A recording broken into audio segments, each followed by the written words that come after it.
When did you come in contact with the darkest side of humanity?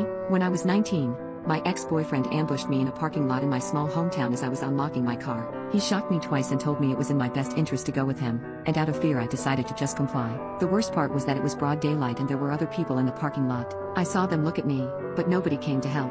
He drove me for over 2 hours until we finally arrived at his house, where he brought me inside. He proceeded to tie me to a chair, and I watched as he had a psychotic breakdown about what we could have been and how I did this to him. He stabbed himself 3 times, and me 27 times, and every time he drew red from either of us he'd tell me this was my fault. He'd sit there and interrogate me right after, asking me what my current boyfriend had that he didn't. He ended up using the red he drew from me to write our names followed by a love heart on his wall. After 4 hours he stopped what he was doing, and I watched him have another psychotic breakdown in front of me. He fled his house and left me tied up after it, and I sat there for at least another hour before I started trying to break free. I ended up surviving that day, but sadly I think that's the worst thing that could have happened to me. You see, during those 4 hours I refused to react to anything he did.